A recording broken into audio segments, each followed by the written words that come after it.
بسم الله الرحمن الرحيم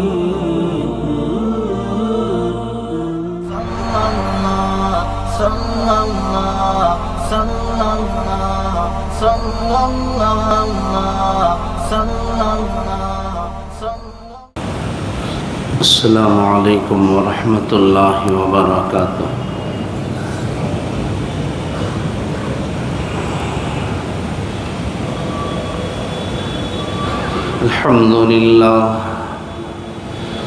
الحمد لله رب العالمين، والصلاة والسلام على أشرف الأنبياء والمرسلين محمد وعلى آله وأصحابه وأزواجه وأهل بيته وذرياته أجمعين. أما بعد فأعوذ بالله من الشيطان الرجيم. بسم الله الرحمن الرحيم. ألم يجدك يتيما فآوى ووجدك ضالا فهدى. صدق الله العظيم. وقال النبي صلى الله عليه وسلم: الجنة تحت أقدام أمهاتكم، أو كما قال رسول الله صلى الله عليه وسلم. اللهم صل على محمد وعلى آل محمد وبارك وسلم. اللهم بارك على محمد وعلى آل محمد وبارك وسلم تسليما كثيرا كثيرا.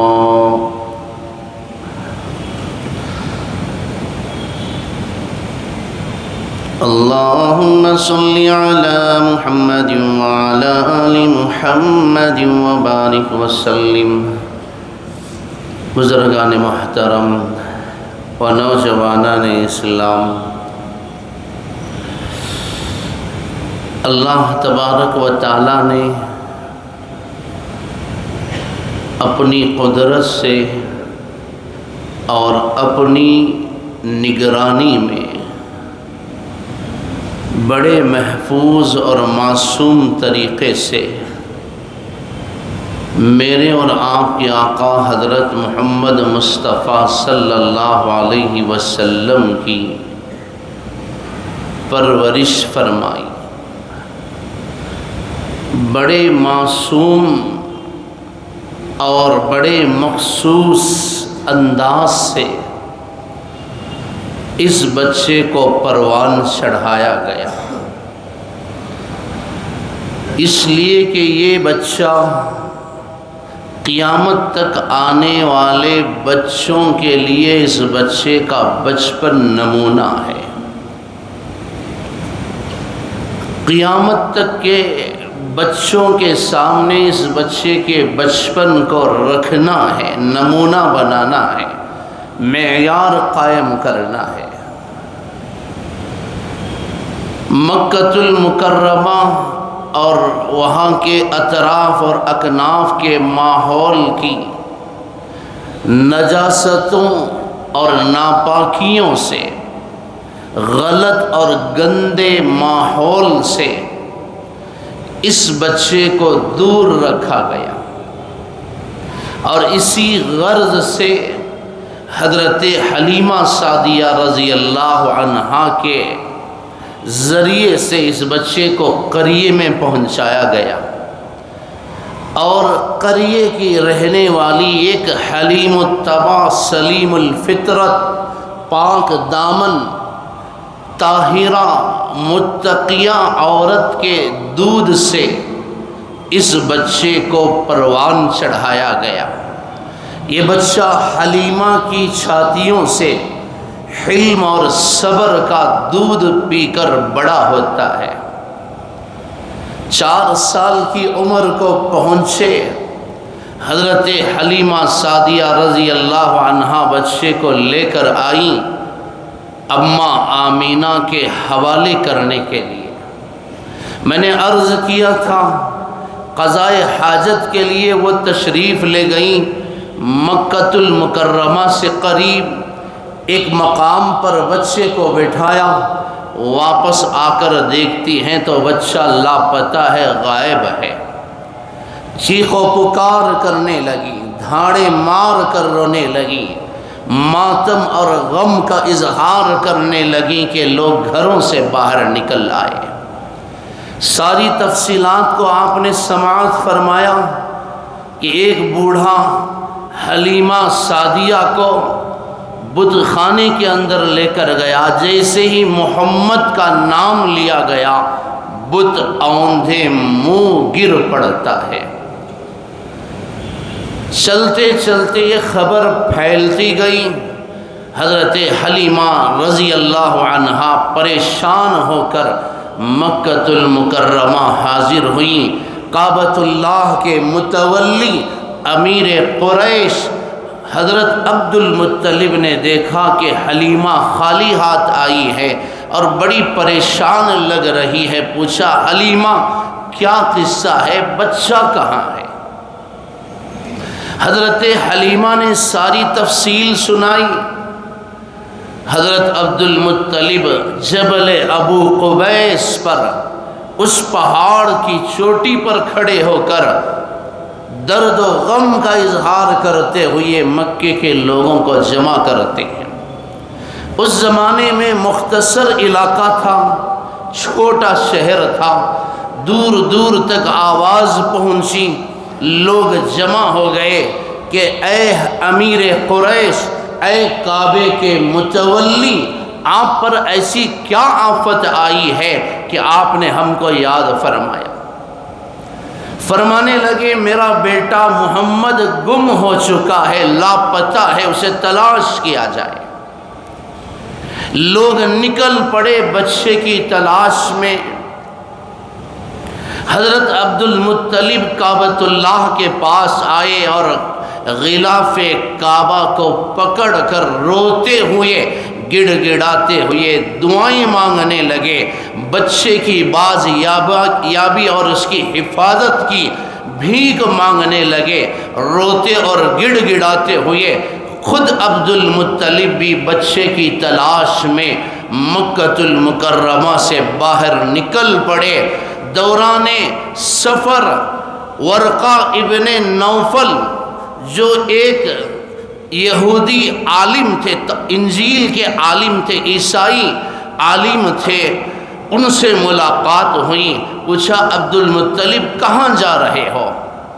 کہنے لگے میرا بچہ محمد بن عبداللہ لاپتہ ہے، اس کی تلاش میں نکلا ہوں۔ وہ بھی ان کے ساتھ چل پڑے۔ ندا دی گئی کہ عبد المطلب پریشان نہ ہو، تیرے بچے پر کوئی آفت نہیں آ سکتی، کوئی مصیبت اور بلا کا شکار تیرا بچہ نہیں ہو سکتا۔ جاؤ وادی تہامہ میں ایک درخت کے نیچے یہ بچہ بیٹھا ہوا ہے۔ حضرت عبد المطلب دوڑے ہوئے پہنچے، بچہ وہاں بیٹھا ہے اور درخت کے پتے چن رہا ہے۔ حضرت عبد المطلب بچے کو سینے سے لگاتے ہیں، لے کر مکۃ المکرمہ پہنچتے ہیں، اونٹوں کو ذبح کر کے لوگوں میں اس صدقے کو تقسیم کرتے ہیں اور سونے چاندی کی تقسیم کرتے ہیں، اور حضرت حلیمہ سعدیہ رضی اللہ عنہا کو بہت سارے تحائف دے کر، ہدایے دے کر ان کو بڑی عزت کے ساتھ رخصت کرتے ہیں، یہاں تک کہ یہ بچہ اپنی عمر مبارک کے 6 سال کو پہنچتا ہے۔ 6 سال اس بچے کی عمر ہے۔ حضرت اماں آمینہ عبد المطلب سے اجازت لے کر اپنے نانیال کو جانے کے لیے مدینۃ المنورہ پہنچتی ہیں، بچے کو ساتھ لے کر۔ ام ایمن بھی ساتھ ہیں، بچے کو لے کر گئیں، وہاں 1 مہینے تک قیام رہا۔ واپسی ہوئی، اماں آمینہ اور ام ایمن اور 6 سال 2 مہینے اس بچے کی عمر ہے۔ مدینۃ المنورہ سے کم و بیش 70 میل یا 70 کلومیٹر کے فاصلے پر ابواں نامی پہاڑیوں سے یہ 3 افراد کا مقدس قافلہ گزرتا ہے۔ 6 سال 2 مہینے کا بچہ ہے۔ جب ابواں کی پہاڑیوں پر قدم رکھتی ہیں تو اماں آمینہ پسینے سے شرابور ہونے لگی، بے چینی بے قراری محسوس کرنے لگی۔ دیکھتے ہی دیکھتے اماں آمینہ نیچے گر پڑی اور دیکھتے ہی دیکھتے اماں آمینہ اپنی آنکھوں کو بند کر لیتی ہیں۔ بچہ بڑے غور سے دیکھتا ہے، پتہ نہیں میری ماں کو کیا ہوا، کیوں اتنی تکلیف محسوس کر رہی ہیں، یہ پسینے سے شرابور کیوں ہیں، یہ بے چینی اور بے قراری کیوں محسوس کرتے ہیں، یہ کس درد و کرب میں مبتلا ہیں۔ آج تک نہیں پتا تھا کہ اس بچے کو موت کسے کہتے ہیں، موت کیا ہے، موت کے نام کو بھی اس بچے نے نہیں سنا تھا، لیکن آج اپنی معصوم آنکھوں سے 6 سال 2 مہینے کی عمر میں یہ بچہ اپنی ماں کو سامنے مرتا ہوا، تڑپتا ہوا اور ایڑیاں رگڑتا ہوا دیکھتا ہے۔ ماں نے بچے کو سینے سے لگایا اور فرمانے لگی، بیٹا، یہ آخری گفتگو تھی ماں اور بیٹے کی، کہنے لگی، بیٹا لگتا ہے میرا آخری وقت آ چکا ہے۔ ایسے بھی ہر چیز کو یہاں فنا ہے، یہاں کوئی چیز باقی رہنے والی نہیں ہے، یہاں کے ہر شے پر فنا ہے، ہر ایک کو مر کر جانا ہے۔ بعد میں اللہ نے اسی بچے پر جو قرآن اتارا اس میں بھی اعلان فرما دیا، کل من علیہا فان ویبقى وجہ ربک ذو الجلال والاکرام۔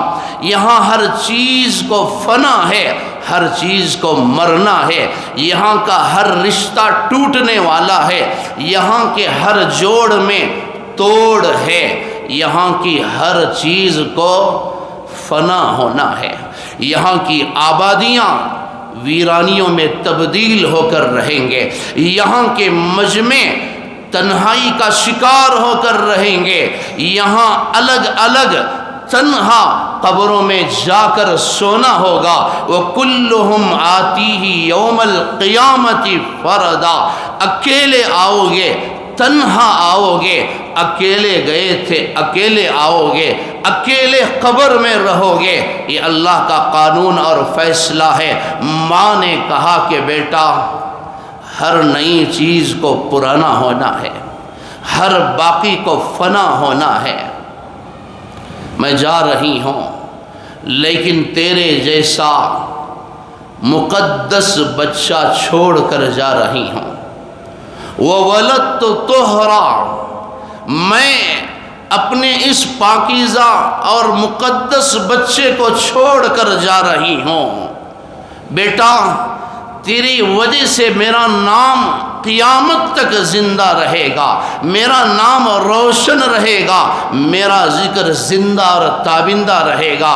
یہ کہہ کر ماں آنکھیں بند کر لیتی ہیں۔ معصوم بچہ ماں کو پکارتا ہے، امی جان آپ آگے بولتی کیوں نہیں، آپ کیوں نہیں بات کرتی، آپ خاموش کیوں ہو گئی؟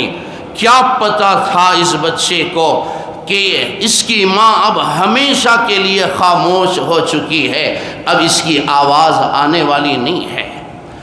میرے محترم بھائیوں، حضرات محدثین نے لکھا، وہیں اسی پہاڑیوں میں اماں آمینہ کی قبر تیار کی جاتی ہے، وہیں ماں کو دفن کیا جاتا ہے۔ بچہ معصوم آنکھوں سے دیکھتا ہے، اسے گڑھے میں کیوں اتارا جا رہا ہے، اس پر مٹی کیوں ڈالی جا رہی ہے، بار بار یہ معصوم بچہ ماں کے سینے سے چمٹنا لپٹنا چاہتا ہے، لوگ اس بچے کو پکڑتے ہیں، ایمن اس بچے کو سنبھالتی ہیں، بچے کو لے کر آگے چلی، پھر دوڑتے ہوئے آیا اور بچہ قبر پر گر کر قبر پر پڑ کر ماں کو پکارنے لگا، تجھے ہم کن پھولوں میں کفن دیں، تجھے ہم کن پھولوں میں کفن دیں، تو جدا ہی ایسے موسم میں ہوا کہ درختوں کے ہاتھ پھولوں سے خالی تھے، نہ غسل نہ کفن، آج آخری آرام گاہ کو پہنچی ہے یہ مقدس خاتون جس نے دنیا کو ایسا عظیم بیٹا دیا جو ساری دنیا کو روشن کرے گا، آج اپنے بچے کو اکیلا تنہا چھوڑ کر ماں قبر کے گڑھے میں پہنچ گئی۔ میرے محترم بھائیوں، اس درد کو محسوس کرنا چاہتے ہو، ان حالات کو اگر آپ اپنے آنکھوں سے دیکھنا چاہتے ہو تو آج فلسطین کے حالات، واقعات، مناظر، وہاں کے خوفناک حالات آپ کے سامنے ہیں، اٹھا کر دیکھیے۔ آج 6 سال کے نہیں، 1 سال کا 2 سال کا بچہ اس درد سے گزر رہا ہے، اس بچے کو پتہ ہی نہیں کہ موت کیا ہوتی ہے۔ آپ نے کئی ایک ویڈیو دیکھے ہوں گے، ایک معصوم بچی 1 سال بھی میں سمجھتا ہوں شاید اس کا مکمل نہیں ہوا، اسے ملبے سے باہر نکالا جاتا ہے، گھر کے ملبے سے باہر نکال کر اسپتال لے جایا جاتا ہے، اس کے بدن کو، اس کے چہرے کو، اس کے خون کو پاک و صاف کیا جا رہا ہے۔ اس بچی کو رونا نہیں آتا، وہ بڑی حیرت اور تعجب کی نگاہوں سے سارے منظر کو، ماحول کو دیکھ رہی ہے، کچھ نہیں بولتی۔ آج اس کے آنسو بھی بند ہو گئے، لیکن یہ اپنے معصوم نگاہوں سے سوال کرتی ہے، دنیا سے سوال پوچھتی ہے، آخر میرا جرم کیا ہے؟ کس جرم کی یہ مجھے سزا دی جا رہی ہے؟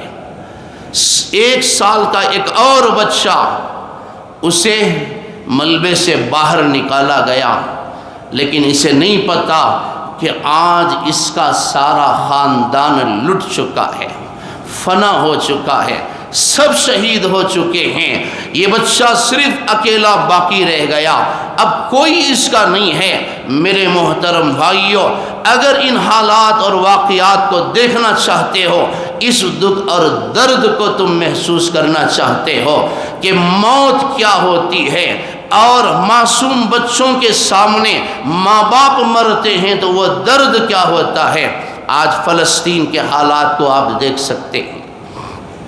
میں نے گزشتہ جمعہ بھی عرض کیا تھا، ہم لاچار ہیں، مجبور ہیں، بے بس ہیں، ہم کچھ نہیں کر سکتے، ہم ان کے لیے دعا کر سکتے ہیں، ہم ان کی ہلاکت اور تباہی اور بربادی، ان ظالموں کے لیے تباہی کی دعائیں کر سکتے ہیں، ہمارے ہاتھوں میں صرف دعا کا ہتھیار ہے۔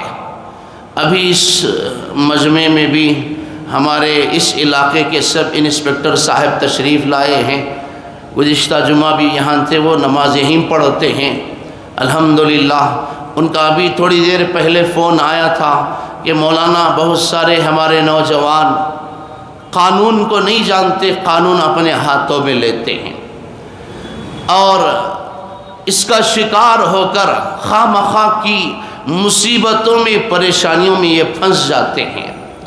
ملک کے قانون ہوتے ہیں، ریاست کے قانون ہوتے ہیں، اس کا پالن کرنا، اسے فالو کرنا، اس پر عمل کرنا اس کے شہریان کا فرض ہوتا ہے۔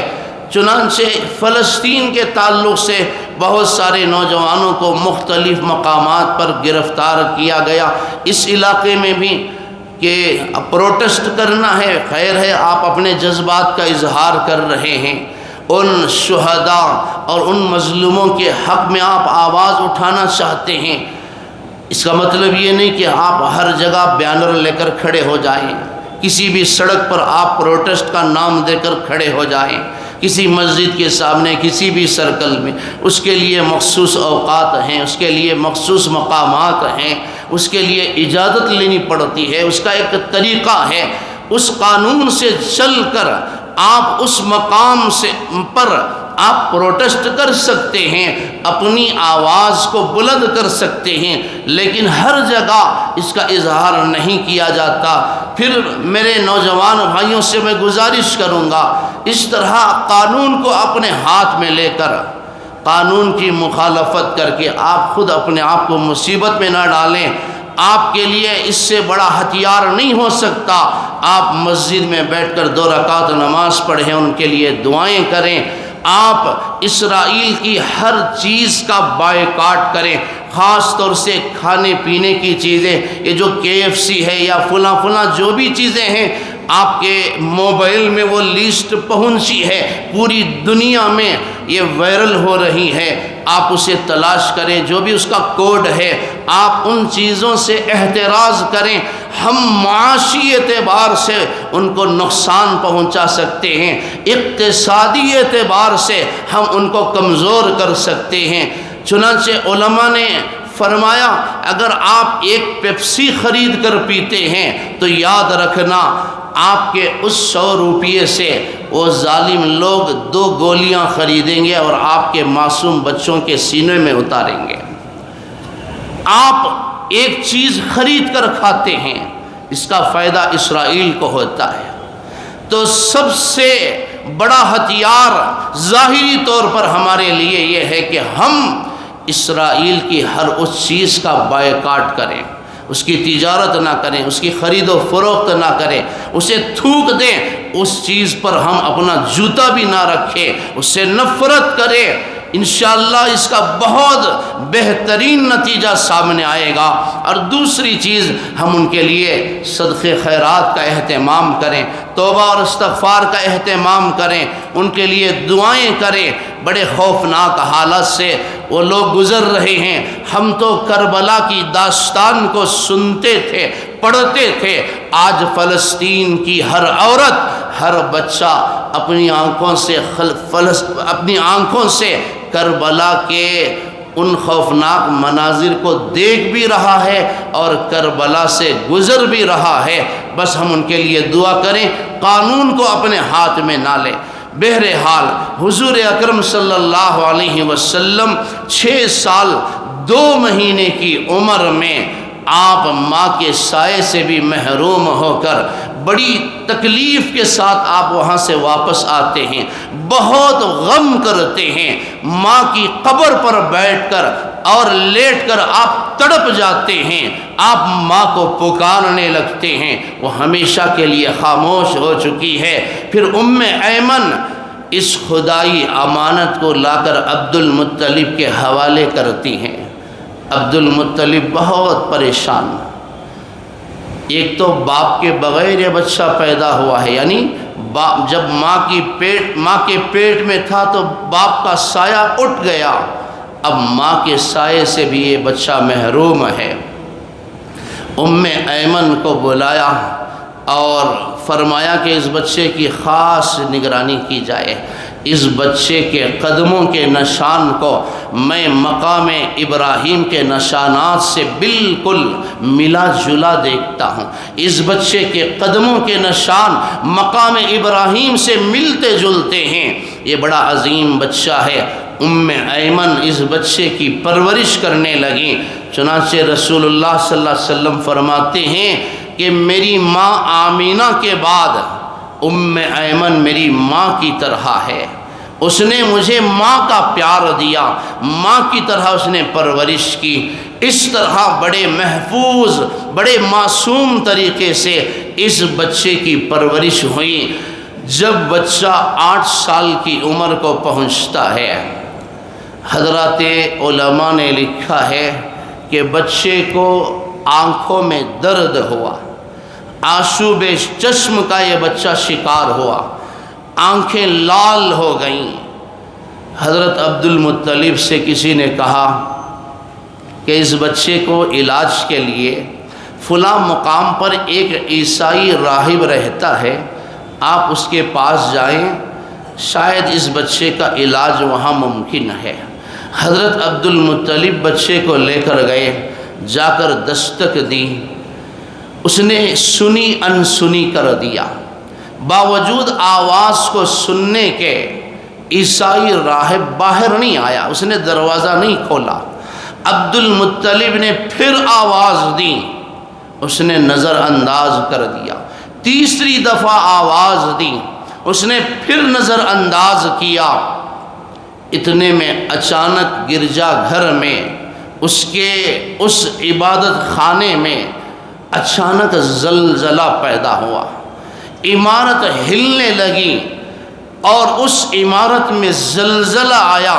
وہ پریشان ہو کر سیدھے دروازے پر پہنچا، دیکھا تو عبد المطلب اس معصوم اور اس بار رونق چہرے کو لے کر کھڑے ہیں۔ پوچھا، امیر قریش، اے کعبے کے متولی، کیا ضرورت ہے کہ آپ یہاں تشریف لائے ہیں؟ آپ کو کیا تکلیف پہنچی ہے؟ عبد المطلب نے کہا کہ میرے بچے کو آشوب چشم ہے، اس کی آنکھوں میں درد ہے، اس کے علاج کے لیے میں آپ کے پاس آیا ہوں۔ عیسائی راہب پہچان لیتا ہے کہ جب میں نے عبد المطلب کی آواز کو نظر انداز کیا، میں نے دروازہ نہیں کھولا، تو اسی لیے میرے عبادت خانے کے اندر زلزلہ آیا ہے۔ جب میں نے اس بچے کی بے ادبی اور گستاخی کی تو یہ اللہ کی جانب سے مجھے سزا دی گئی ہے۔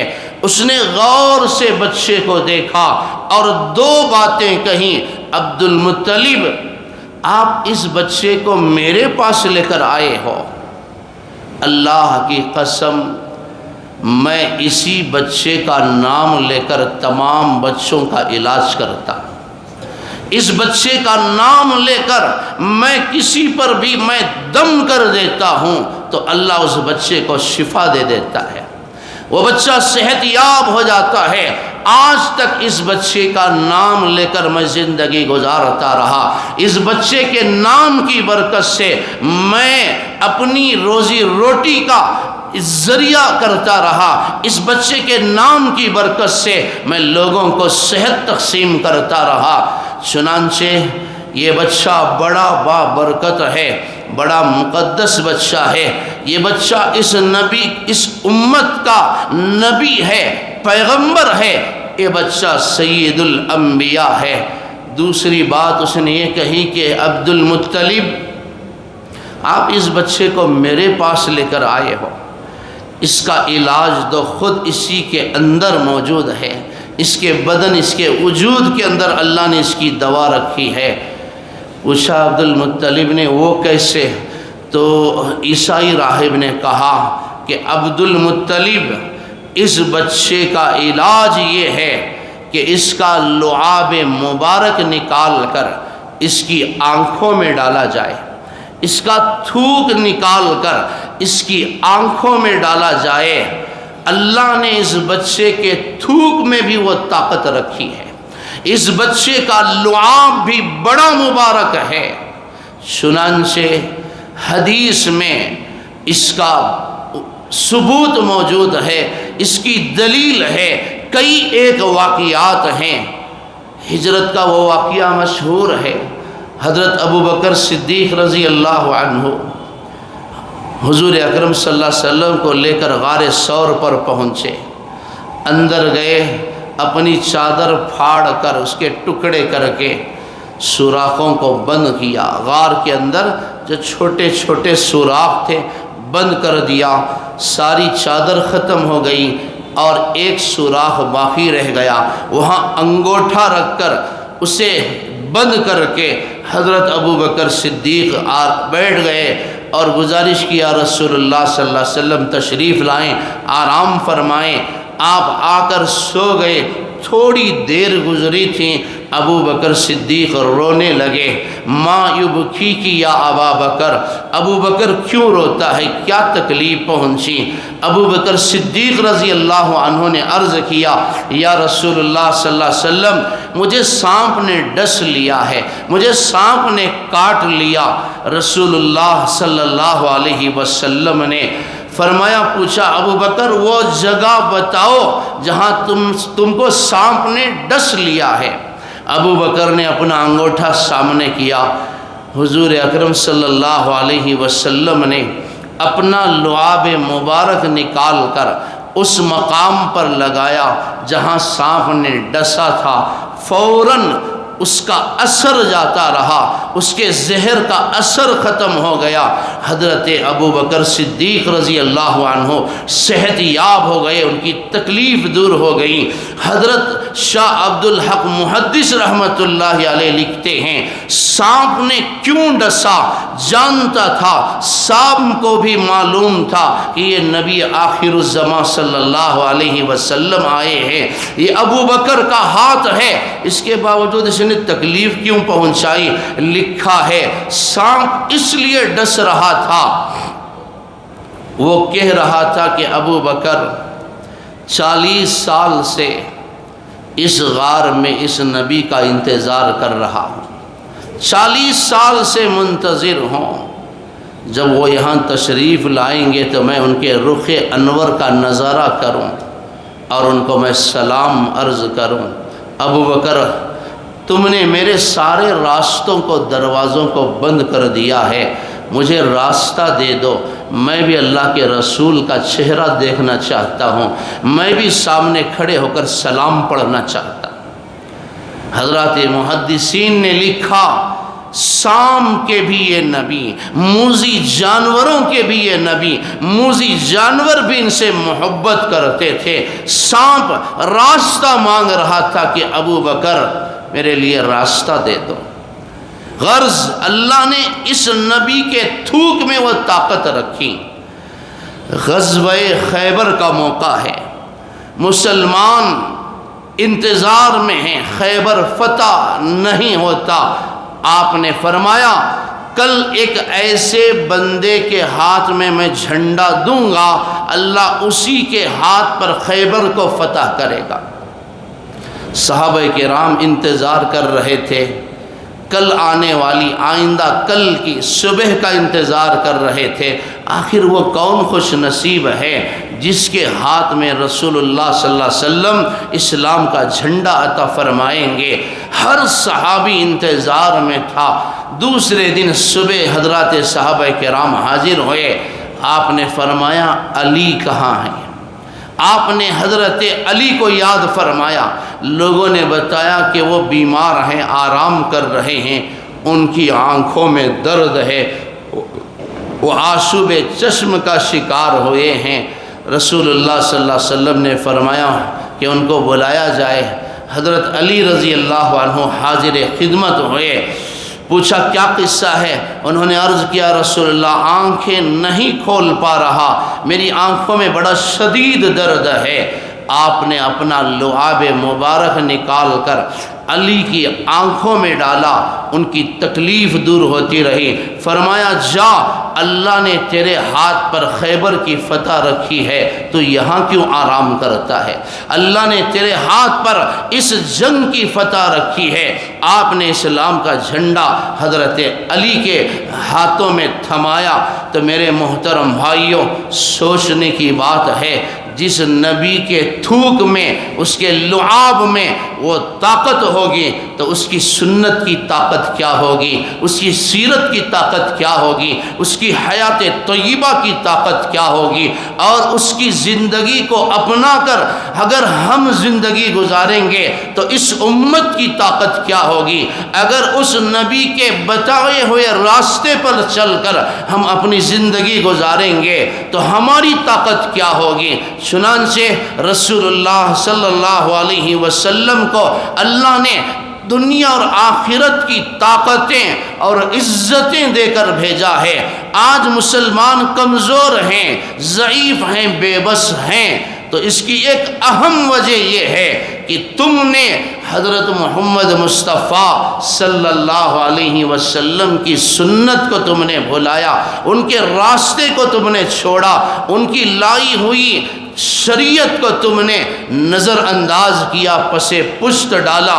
آج بھی تم کامیاب ہونا چاہتے ہو، قرآن اعلان کرتا ہے قُلْ إِن كُنتُمْ تُحِبُّونَ اللَّهَ فَاتَّبِعُونِي يُحْبِبْكُمُ اللَّهُ، کہ تم نبی کی سنت کو اپناؤ، پھر اللہ تعالیٰ اس آنکھ کو پھوڑ دے گا جو آنکھ تمہارے خلاف اٹھے گی، اللہ اس قدم کو کاٹ دے گا جو قدم تمہاری طرف غلط آگے بڑھے گا، اللہ ان ہاتھوں کو توڑ دے گا جو ہاتھ تمہارے اوپر غلط اٹھیں گے، اس وجود کو اللہ تعالیٰ نیست و نابود کر دے گا جو وجود تمہیں مٹانے کی کوشش کرے گا۔ پہلے نبی کی زندگی کو تو اپنا کر دیکھو کہ محمد سے وفا تو نے تو ہم تیرے ہیں۔ حضرت علامہ اقبال رحمۃ اللہ علیہ نے اس پورے مضمون کو اس شعر میں جمع فرما دیا کہ محمد سے وفا تو نے تو ہم تیرے ہیں، یہ جہاں چیز ہے کیا لوح و قلم تیرے ہیں، پھر اللہ قلم تمہارے ہاتھوں میں دے گا، کتاب تمہارے سامنے رکھے گا، اگر تم نبی کی غلامی کرو گے، نبی کی اطاعت کرو گے۔ یہ لوگ تقدیر کا قلم ہے، اپنی تقدیر اپنا مقدر خود ہی لکھ لو، اللہ سارے جہان کو تمہارا غلام بنائے گا، شرط یہ ہے کہ تم نبی کے سچے غلام بنو۔ اب 8 سال کی عمر میں عبد المطلب کا بھی انتقال ہوا، اب یہ بچہ ابو طالب کی زیر پرورش آیا ہے، 15 سال کی عمر کو یہ بچہ پہنچتا ہے، ابو طالب کی خدمت میں ایک گزارش لے کر یہ بچہ حاضر ہوتا ہے، ایک درخواست لے کر چچا کی خدمت میں حاضر ہوا۔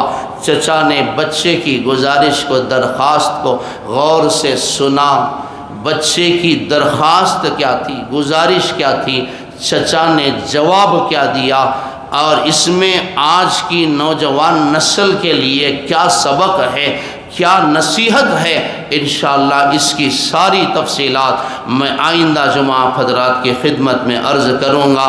آج پھر سے میں گزارش کروں گا 2 خطبوں کے درمیان فلسطین کے لوگوں کے لیے دعا کریں، درود شریف 100 مرتبہ پڑھیں، ان کے لیے دعا کریں، 2 رکعت صلاۃ الحاجت نماز پڑھیں، ان کے لیے دعا کریں، حسبنا اللہ و نعم الوکیل، نعم المولا و نعم النصیر، اس کا ورد کریں۔